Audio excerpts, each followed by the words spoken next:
Hi, and welcome to Best in Tesla. So there is not a demand issue, but legacy automakers are seeing a demand issue for their EVs, as we just got to see how their inventory for their EVs has skyrocketed, some by over 1,000%. This is not good. So we do see the competition didn't come, even though people said they would eat into Tesla's sales. But we do know why the legacies are having problems, and the new kits like Tesla and BYD continues to grow. So let's check out all the data, so we can actually draw some conclusions from data to what is actually happening. And let's dive right in.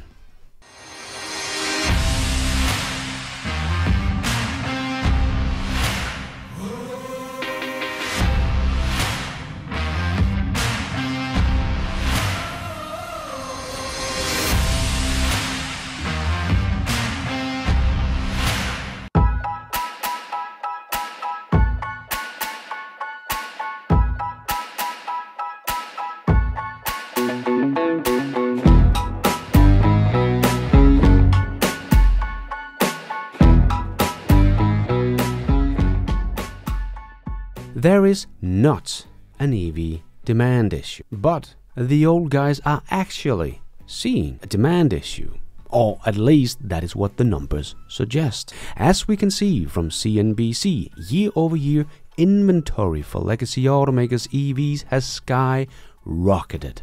Inventory for the Ford Mach-E is up year-over-year 1,386%. Hyundai Ioniq 5 up 1,006%, ID4 889%, the Kia EV6 up 365%. Inventory should be 100 plus days at the dealers at the moment for their EVs. So yeah, someone is clearly seeing a demand problem. So no wonder they have started to make price cuts on something like the Ioniq 6, for example. Even though we have seen Hyundai make a lot of advertising for the Ioniq 6, they apparently still need to cut prices, as they cut prices for the car by as much as $4,100. So even though they had Kevin Bacon making an ad for the Ioniq 6 when it came out, and just on YouTube alone it has over 145 million views. Not to mention, Hyundai even made another version of the Kevin Bacon ad up for the Super Bowl and paid millions of dollars for that as well.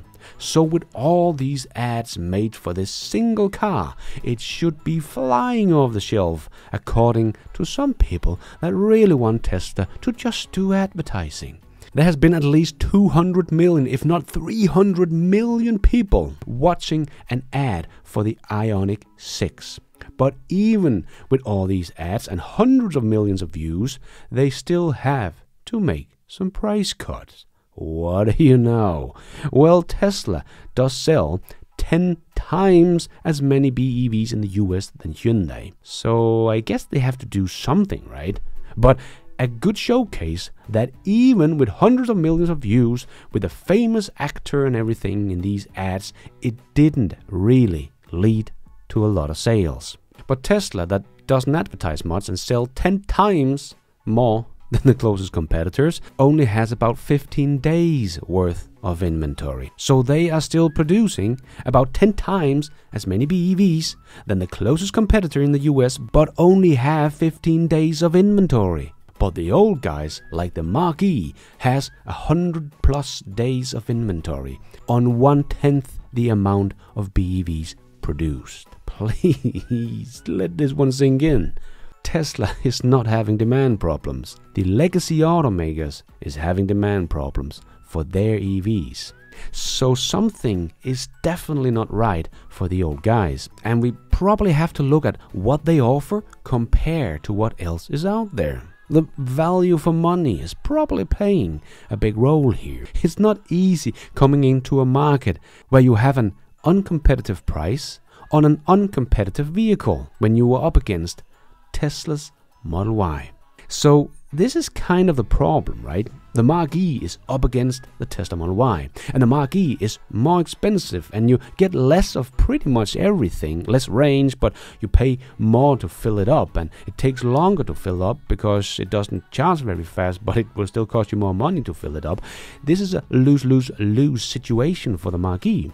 The same goes for GM's Lyric, that is $10,000 more expensive than the Model Y, but it loses on all counts, even cargo space, even though it's a bigger car. And the ID.4 is also up against the Tesla Model Y, and there is hardly any comparison here. Not that the ID.4 is a terrible EV, but compared to a Tesla Model Y, the ID.4 falls flat on its face with its inferior software and one of the least fun EVs to drive out there, against the Model Y, that is one of the most fun EVs to drive out there with the best software out there. And we can continue down the list, but EVs that have come out is pretty much all up against the Tesla Model Y, like the Ioniq 5 or the Ioniq 6, the Skoda Enyaq, the Audi Q4, Mercedes EQA, EQE, the BMW i3. They are all up against Tesla's Model Y. And yes, of course, I would prefer the Model Y, and I have bought one, but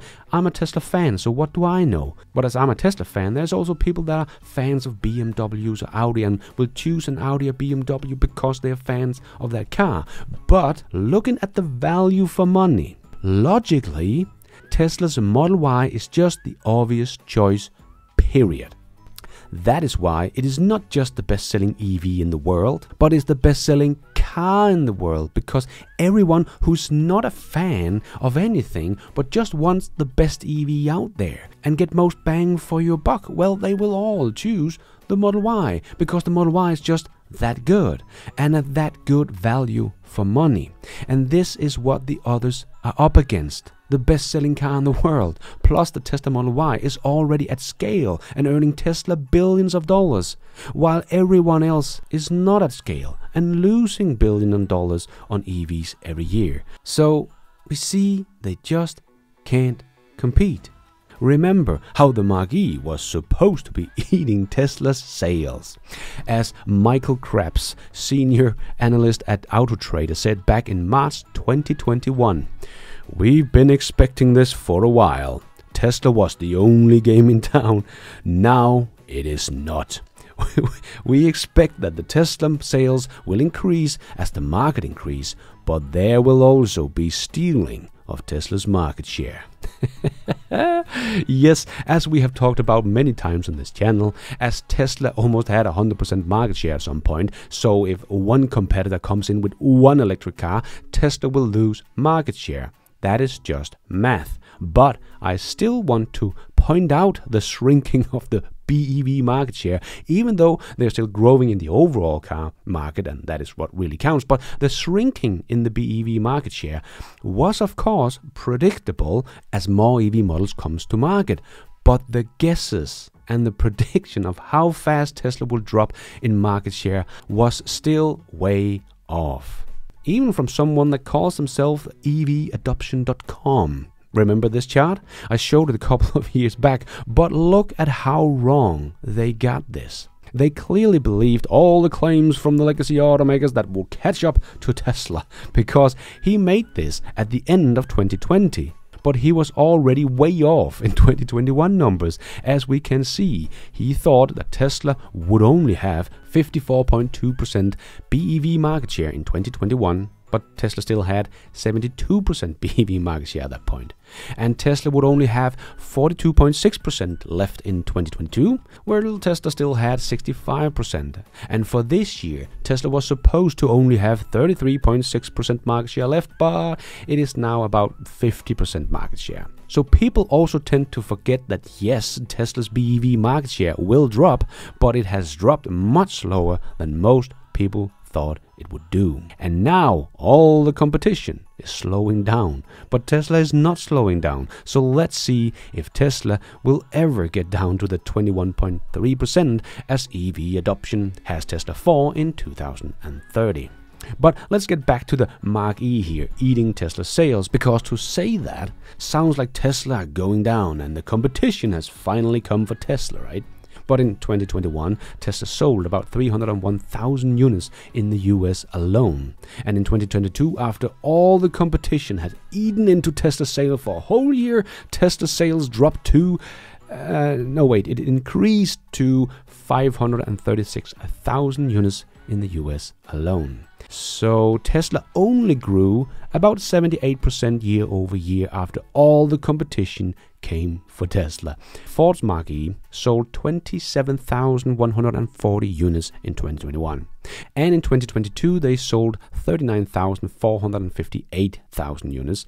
And so far this year, they have sold 28,882 units. It was down in both Q1 and Q2 of this year. As you can see on this chart, showing growth in Q1. Well, who is eating who here? But after Ford made a big price cut, they actually start growing their sales of the Mark E again. So not after millions of spend of advertising. Yeah, nothing really happened. But when they made a price cut, they turned their downward trend for the first half of 2023 around. What do you know? So the best case scenario for the Mark E is that it will reach something like 50,000 units here in 2023 on a global scale. After eating the Model Y sales for 3 years.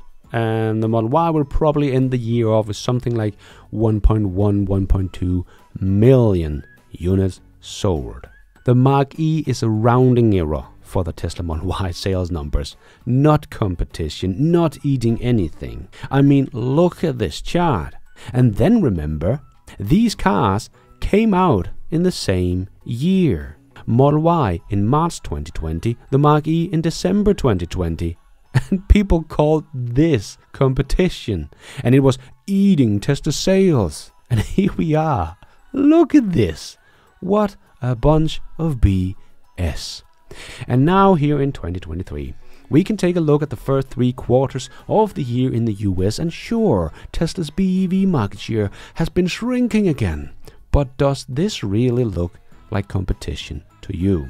Tesla sold more BEVs in Q3 in the US than the rest of the industry combined. So everyone against Tesla, and Tesla still wins.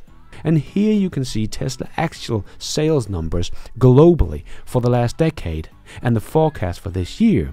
Does this look like a company that has been slowed down by the competition? Or does this look like a company that is in trouble because there is no demand for the vehicle type they're selling? No, this is such a joke. But yes, the old guys are having trouble selling their EVs because they are up against Tesla and they offer a much better vehicle for a better price. I even know people that have told me that their friend bought an Audi Q4 e-tron but thought it was such a bad car that they sold it again and bought a Tesla Model Y. So they sold an Audi and got a Tesla because the car was that bad and Tesla's was that good. Because the Legacy's BEVs just don't live up to the expectations that Tesla has set for the industry in terms of acceleration, software, frequent over-the-air update with new features, charging speed, range, track mode, dog mode, Sentry mode, kick-ass mode. So sure, the Mercedes EQE might have a more luxurious interior, but when it lacks in software you get from Tesla, it just doesn't feel so luxurious anymore. It feels outdated. It feels like a BlackBerry. Sure, you can have the most luxurious BlackBerry on the market covered in diamonds and gold, but underneath it is still just a BlackBerry. Who wants that in 2023? I think this is the big reason why Mercedes is having trouble selling their EVs. And they are very expensive, of course, as they are Mercedes, so they are kind of allowed to. But when you don't get what you expect in terms of software, acceleration and so on when you buy their EVs, it just feels inferior to a Tesla, even though Tesla is not as luxurious as a Mercedes. But as I have said many times, software is the new luxury. And here the old guys once again just falls flat on their face when it comes to software. Teslas are just the best EVs out there, best value for money. Even Volvo's CEO is driving a Tesla. Now that is saying something. But when we go to China, the story is almost the same. The Model Y is the best-selling car in the country, but here there is actually competition, especially in terms of BYD. They did lose billions of dollars in Q3 because of the price war in China, but are willing to sacrifice profits in terms of growth, as they do get. This is the battle for the future of the car market, which has not really been sinking in with the old Western legacy automakers. But BYD is also seeing exponential growth in BEV sales. They were down in January, but that is because most of their sales are in China, and China see very weak sales in the start of the year. But as you can see, after the weak start of the year, they continue their upwards trend. So we don't see demand problems for Tesla or BYD, the biggest two players in the EV market, but the old guys are having trouble. Does this sound familiar? Like Apple and Google smartphones sales took off like a rocket, but the old guys, so-called smartphones, were seeing problems in their demand. And we all know how that story ended. Not good for the old guys. So the old guys in the car industry can try to say all they want that there is a demand problem for EVs, but that is only true for their EVs, and that is a huge problem, as this is the vehicle of the future and it's growing fast, and their EVs are uncompetitive. So far, the growth story for EVs and Tesla and BYD continues, and the legacy automakers continues to fall. The new world of EVs has taken off, and the old guys have been weighed, they have been measured and found wanting. You have been weighed. You have been measured. And you absolutely have been found wanting. Welcome to the new world.